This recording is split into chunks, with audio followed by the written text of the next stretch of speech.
Hello, everybody, and welcome to Getting Inside the Right Male Mind with Benjamin and Lisa Shield. We want to welcome you to another episode, and today we're going to talk about being sensual on a date. And when we talk about sensuality, we do not mean being overtly sexual. Mm-hmm. Yeah. Hi, honey. Hi, sweetie. How are you doing? Really good. Good, it's great. Feeling very sensual. Uh-oh. Do you want to talk a little bit about what sensuality is? I mean, that may be a good place for us to start. Well, sensuality on a date is, of course, not being overtly sexual. The sensuality is bringing forward everything that's feminine and drawing someone's attention like a magnet to you. Well, in a woman who's sensual, she experiences life through all five of her senses. Yeah. She lives life with all the senses. So she may be on a date and take a bite of her food and, oh, isn't this divine? Would you like to try a bite? It's really delicious. Right. And it draws someone in. It's almost like if someone is yawning, the other person will, be tempted to yawn. If someone is experiencing something so sensual, either they're listening intently, they're tasting something, they're touching something, with purpose, all of these senses, the other person begins to feel it as well. And it creates that bond that brings two people together on a very intimate level. And there are ways to create this intentionally. There are things that you can be aware of when you're on a date that are going to draw a man to you, that are going to make a man want to lean towards you, right? And draw him in. There's a wonderful clip. Benjamin and I have been watching some old movies lately. Right. We've run out of TV series and we've been watching some old movies. And one of the films that we watched was North by Northwest. Yes, Cary Grant and Eva Marie Saint. Yeah, and it's one of the all-time classics. It's often in lists of, the 100 top movies of all time, somewhere near the top of those lists. Yeah. And we were watching this the other night, and there was an absolutely extraordinary, mesmerizing scene with Cary Grant and Eva Marie Saint. And what we both realized, we were breathtaking. We've actually played it for one of our groups. We both work together and do a course called Emotionally Naked Dating. And our second course that we teach is called the Sisterhood of Self-Actualized Women, SSW. And so we played the clip for those women the other day, and it was wild. We were all blown away again, Benjamin and me and all the women, because there's a kind of sensuality that we saw, in the 50s that we don't see anymore. It's really a lost art. So we want to play that clip for you right now so that you all can experience it. And then we're going to talk about what Eva Marie Saint was doing in that clip that was so captivating. So have a look. Great. All right, welcome back. What did you think? I know that there was a lot of sexual innuendo in that clip, and it's not something I would encourage on a first date.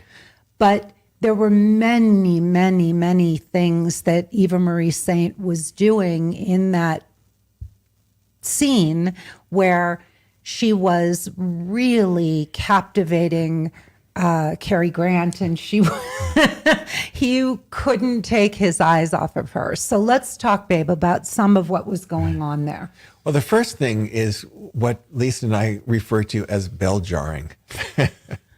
And to bell jar someone on a date is as if you are pretending that there's a bell jar over the two of you. And explain what a bell jar is. Well, a bell jar is this glass jar.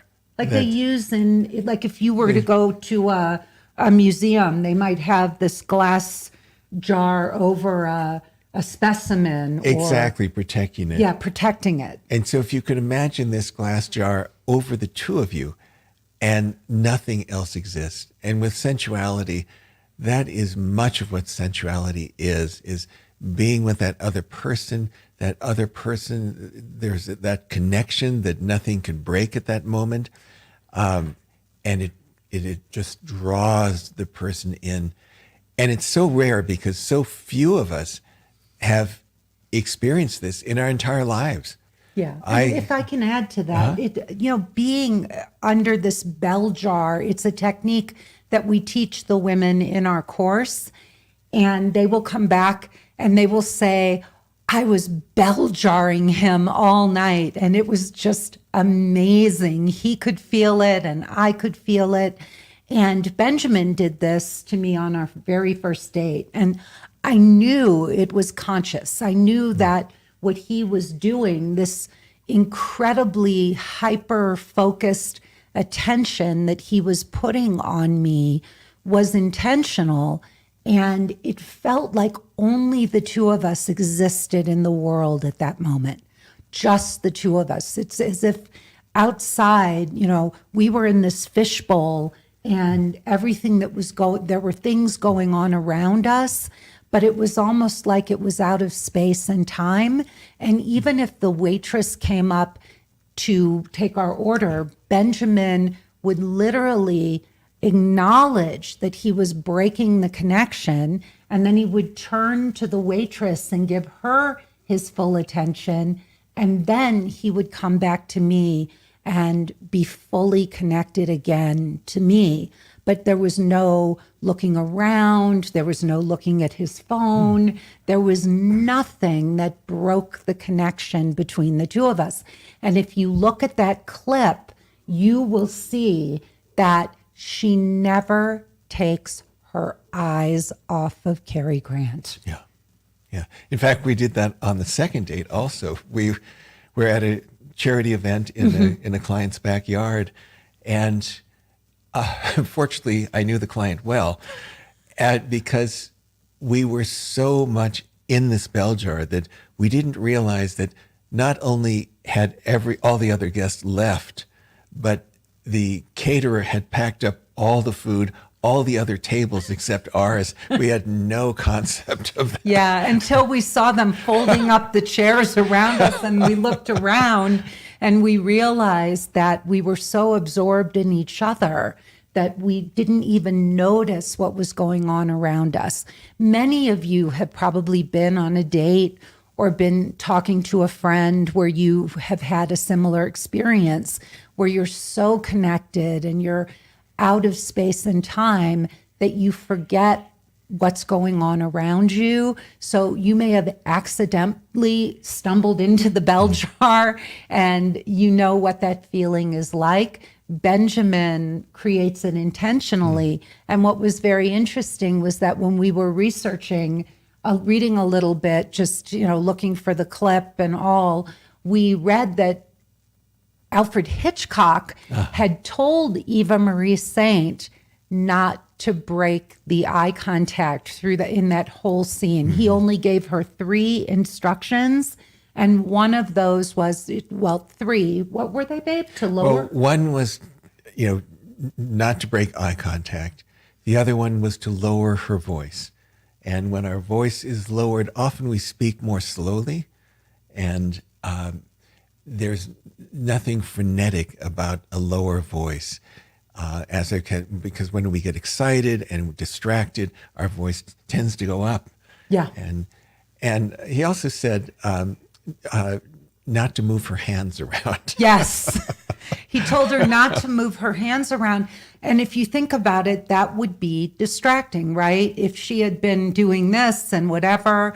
But if you notice, there was no movement almost at all, except subtle movements of her head and her eyes, right? But it almost felt like even the movements of her head were thoughtful. They weren't subconscious. She wasn't just moving and looking and whatever. Every nod of her head every smile, everything was slow and mesmerizing. And she knew with that slowness, she was drawing him in and holding his attention. And even though when she blew out the match after he lit her cigarette, that it was, even though it was overtly sexual, but there was the sensuality of the slowness, the contact, the savoring, the touch, everything in the moment elicited her senses. Yeah, even when he started to pull his hand away to blow it out, and she took his hand and pulled it back towards her, if you notice that, all of these subtle sensual movements, slow sensual movements, were captivating and holding his attention. Think about sometimes women can seem like a bird trapped in a cage. We can be very frenetic and up and whatever. And there's nothing sensual about that kind of energy when somebody is up and whatever and very anxious and over the top and talking too fast and going up. And even just the going up at the end of a sentence can create anxiety. I feel anxious just talking that way, even just for a moment. How does that sound for you when I do that? Well, it makes my shoulders rise up. Yeah. And it also makes me retract rather than lean forward. If someone is slow and their voice is low and they're enjoying all of the senses, on our first date, I had gotten lost, and when I finally got cell reception, to call the restaurant, and I asked, has there been a woman sitting here for the last 20 minutes alone? And they said yes, and I said, may I speak with her? And I apologized, and you said, oh, don't worry, I've just been sitting here enjoying myself. And it just elicits the sense of someone who is really enjoying the five senses. She may have been savoring a cup of coffee or whatever it may have been, or enjoying reading or just thinking. That if someone can enjoy the simple senses, the simple moments of sensory intake, that you could extrapolate that to what it would be like to be with her at a very intimate level. That she would be very responsive. She would take things in. She would share the sensory experience. Just simple things. Yeah. Simple things like just taking a sip of coffee, closing your eyes, and taking a deep breath and going, ah. And a man would just extrapolate that to like, wow. Just a simple act of sipping a cup of coffee, a single sip. Yeah. And the idea of a woman who could enjoy herself must paint a wonderful picture in a man's mind. Yeah. I'm not even speaking of sexual innuendo, like enjoying yourself, but just the idea that here you were feeling so frazzled and worried, and I didn't say, well, where are you? And how long will it take you to get here? And, whatever. I didn't give you 20 questions. That was another thing, I think, that I just really said, no worries. And I said, is everything okay? I'll be here when you get here. Yeah. Yeah. And there's a feeling of self-confidence. Yes. When a woman is self-contained, when she's enjoying herself. And a man doesn't feel like he has to entertain her or jump through hoops to make her happy. That it shows that even the simplest things not only make her happy, but just light up her senses. And also on a date where, a woman may be feeling anxiety because she might be stood up, or she's feeling put out because she got ready and she got there on time and you're not there. So under pressure, right? To see a woman who was so calm and so contained when she could have been, under pressure, that was really lovely. Yeah. Yeah.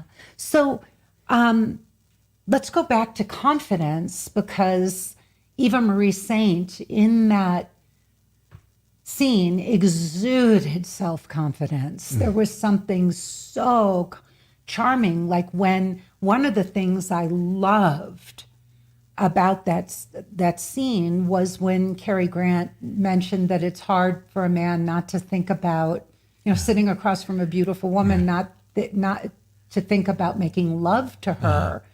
And she so confidently said, "What makes you think that you need to stop?" Right. Now, a lot of women would have gotten very upset by that comment and said, "Yeah, well, you really shouldn't be thinking about that right now. I want to take it slowly and I don't want to rush things." And she just said, "What makes you think you need to stop?" Right. She wasn't offended. Nope. And it wasn't so much of an invitation, but just first not shaming him and letting him know that, that could be a nice thought for her also, not that it has to be acted upon. Yeah, but she also was self-confident enough to know that she's a beautiful, attractive woman, and she was being especially attractive in that moment, and she didn't shame him for being attracted to her. And this is something so many women are so afraid of men coming on too soon, too quickly, violating their sexual boundaries, that they can't even have a little fun and a little sexual innuendo. They're so worried about that being taken the wrong way or going too far, or giving a man the wrong impression, that they cut it off so quickly. And my guess is for a lot of men, it's a real turnoff that a man can't express his desire to a woman without being shut down like that. Right. And I completely understand a woman having boundaries. Yeah. And maybe having a history of men crossing a line or trying to cross a line. But there's that gentle interplay of, like playfulness and innuendo and touching someone's arm that just makes life brighter and really brings the bond between the connection between the two people. Well, and it was very clear from her whole energy and her posture and the way she was being in that moment. You could tell, and Cary Grant could tell, that she was in control of all of that. She was the one who took his hand and pulled it forward and blew out the mat. He didn't hold the match up for her to blow it out. She pulled his hand toward her and blew it out. She exuded self-confidence. And when you have that kind of self-confidence and self-composure with a man, he knows that you're in control, not him. Yeah. And he knew that. Yeah. And it was clear in that moment. So I always knew when I was dating that I had the power to say yes or no. Mm-hmm. And I knew that if the moment came where I needed to really put my foot down and a man was crossing a line with me, I would put my foot down, and I knew that I could, and I knew that I would. Mm. But I also knew that as things were progressing, I could have fun as long as it was playful and respectful. I could have fun with a man. How else are you going to get that romance going if you don't allow for some of that? Right. And so I knew. And the other thing, too, was, and this is so important for women to know, the one thing you never want to do is go to a man's house, get into his car too early on have him drive you home and then walk you up to your door. You don't want to, if he lives a few hours away, get a hotel room where you know you can go home or go back by yourself at the end of the night. But don't invite situations. Do not put yourself in a situation where you're going to find yourself crossing boundaries or getting caught up or whatever in having sex too soon or letting it get too sexual too soon. It is really important. You can play, you can have fun, but at the end of the night, you want to say, Right.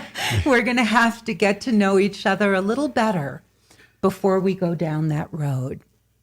Right. Would that be okay?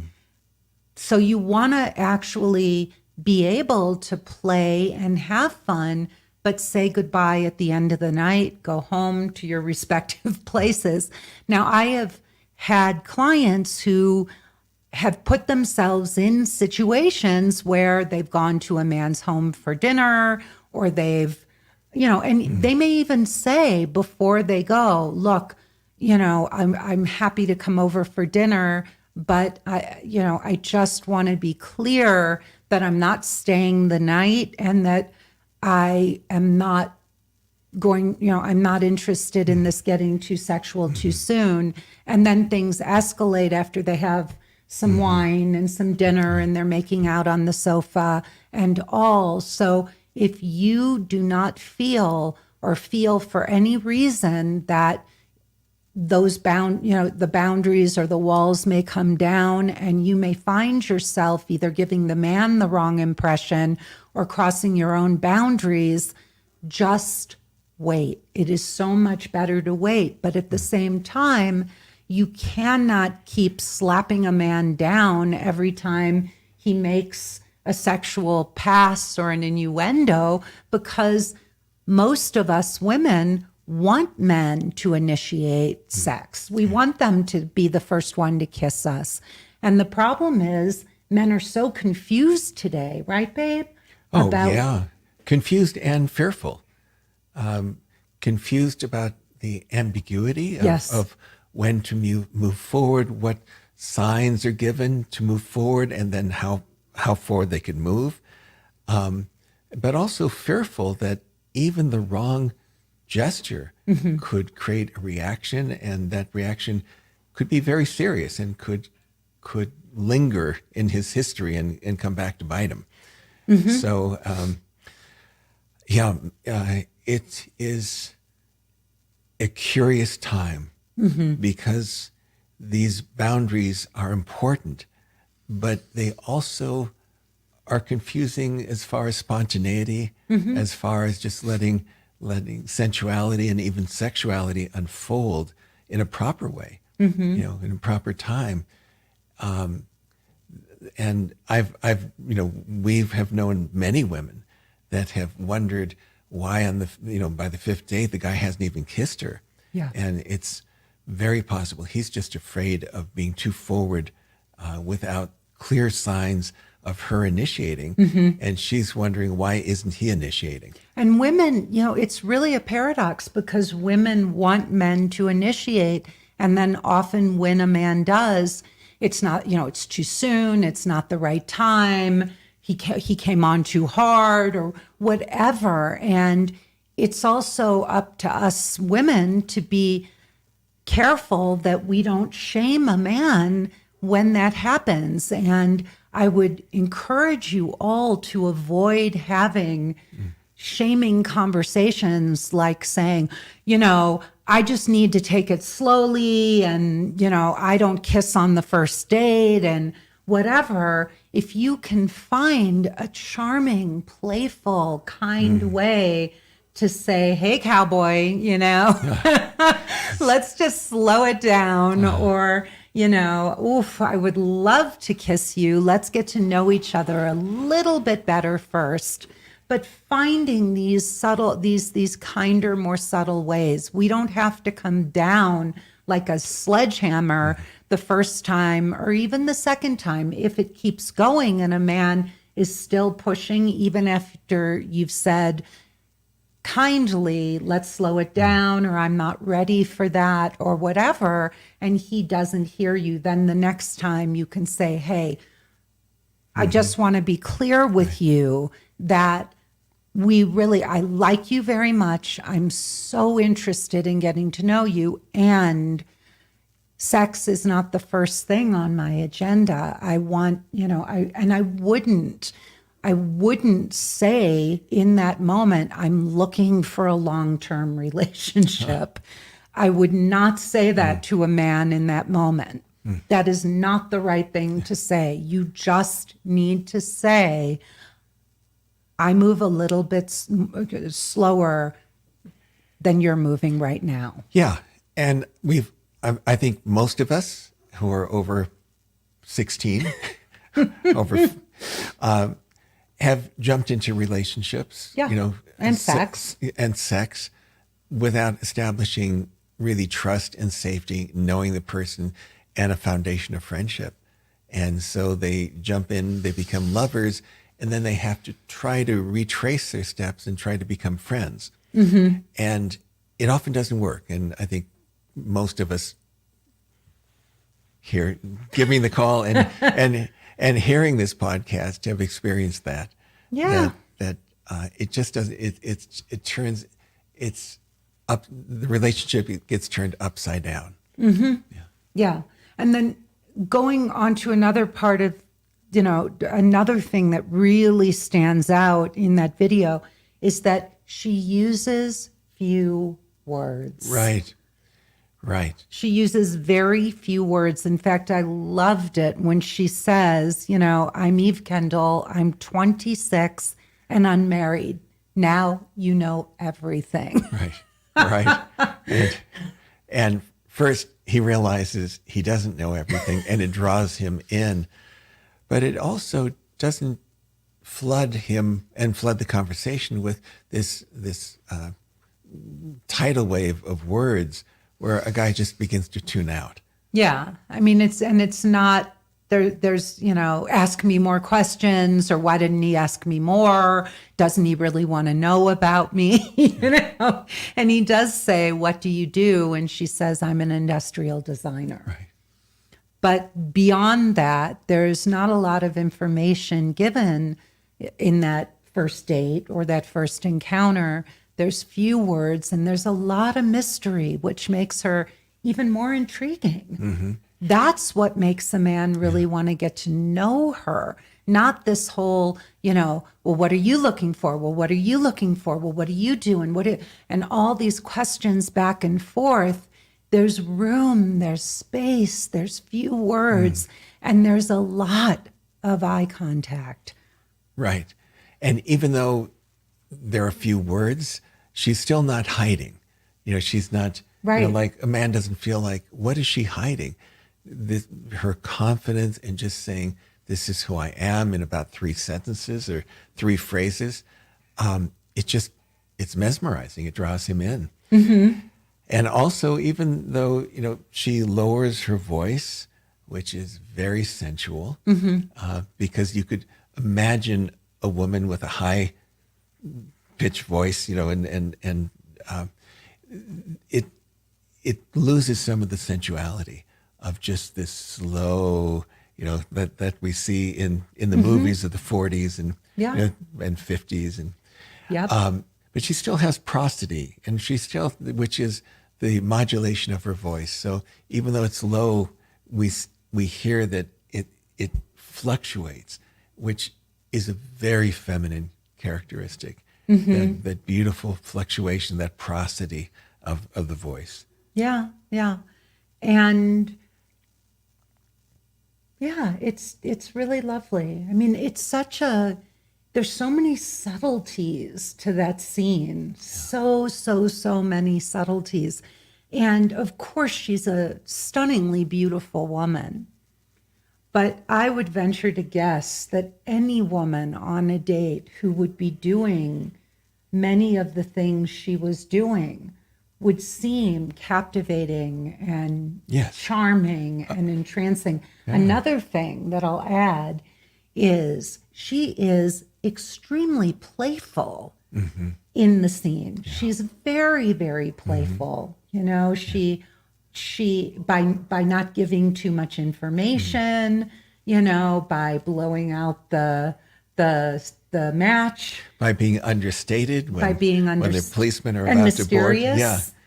Yeah. By being very kind of mysterious and alluring. There is a playfulness to that scene, and you see the twinkle in Cary Grant's eyes, and he even makes that funny sound. What does he do? He's like, Right. There's a playfulness and also a sense of control, because when someone is speaking slowly, they're looking someone in the eye, they're playful, but they're in control. And so a man is less likely to cross a line when a woman appears in control. And something else, her smile is mischievous.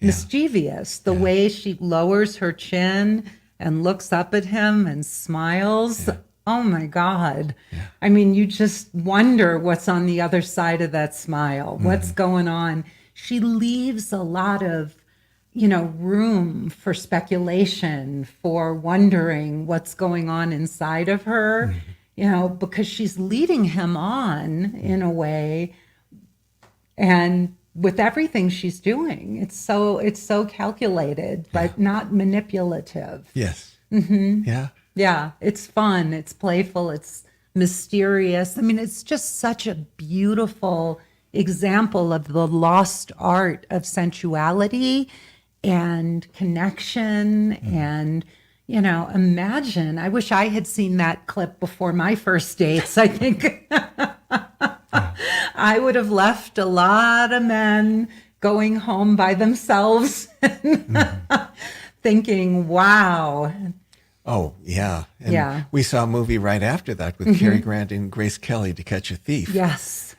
And again, a strong woman, playful, in control, and unpredictable and vulnerable at the same time. Yeah. It's an extraordinary combination. We saw a movie last night, which was just the opposite.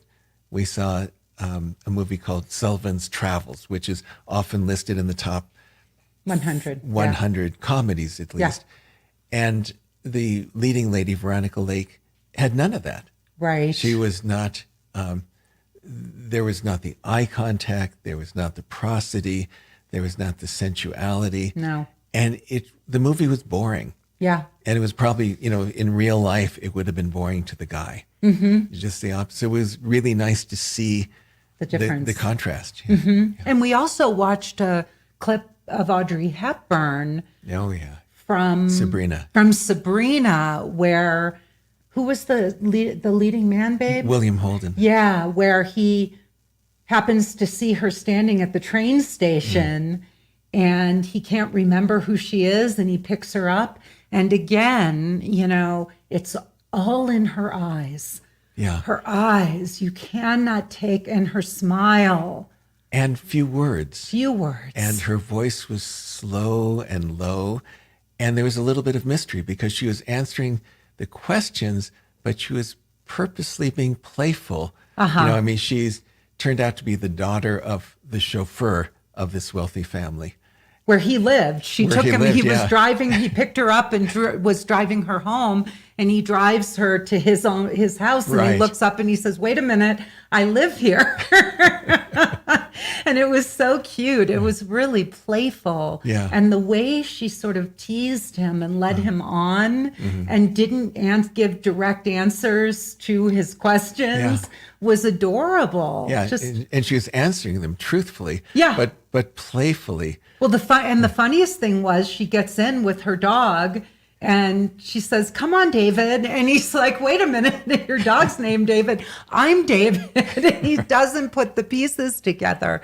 But if you watch these women from the 40s, the 50s, there was something so sensual and so captivating about them that's missing today. Yes. You don't see this. You don't see this. You don't even really see it in movies today. Yeah. It's lost. Usually the rom-coms start with a woman whose life is a mess and she's a little bit neurotic, and it's almost as if that neuroticism is attractive, but what it means is that she's weakened. You know, she's not in control. These were strong women who were all in control, except for Veronica Lake. Right. But we saw one with Katharine Hepburn. Yes. And she's very much in control. Very much in control. That's what's so great about these old movies. Yeah. Rosalind Russell and Mae West. Mae West. Oh my gosh, Mae West. Oh, wow. Completely sensual, all of them. Playful, intelligent, sexy. Betty Davis. And in control. Yep. Yeah. In control. Wow. And it just, we think that women today were so in their feminine. And what they did was they took the feminine lead. They were leading those situations. They were completely in control. They were not giving up their power and control for 1 second, but they were taking the feminine lead. And if you really want to see that in action, go watch some of these older films, because you really see what it means to be a strong woman who captivates a man's attention with her sensuality and takes, again, that feminine lead. She's the one in control, not the man. The men are captivated. Yeah. Right. They're going crazy. They're going crazy for these women. And in these films, these are strong, intelligent, successful men. Yep. You know, strong, intelligent, successful men. And they are just drawn in because they see not only someone at their level, but someone who is even beyond, where they're trying to reach out and like they're just surrounded by this woman's grace and sensuality and control. Yep. It is a unbelievable cocktail. A powerful aphrodisiac. But also, when a woman has that much power and control, a man knows it. And good men, the right men, are going to be respectful of those women. I see that in you. And, we've been together almost 20 years now. And I'm still captivated. Aw, thank you. Thanks, baby. I love you. Oh, well, thank you all for joining us. This has been Getting Inside the Right Male Mind. I'm Lisa Shield. I'm Benjamin Shield. And please come back and see us again. You can find us on Facebook every Sunday from 10 a.m. to 11 a.m. Mountain Time. You can also watch my Facebook Lives. That is called Lunch with Lisa, and that's from 11:30 a.m. Mountain Time to 12:30 p.m. Mountain Time. You can also watch my podcast, Dating Without Drama, wherever you get your podcasts. Please like and rate the podcast. That helps us tremendously. Tell all your friends, even your male friends. Many men have never heard another man speaking about how men think and feel the way Benjamin does. So please tell your friends. And finally, you can send your ideas for these broadcasts to dwdpod@lisashield.com. And that's DWP as in Dating Without Drama. Yes, DWP pod. Dating Without Drama. DWD. Yes. Right. You confused me. DWD pod. Yes. Thank you again for joining us, and we'll see you next week. Bye-bye. Bye-bye.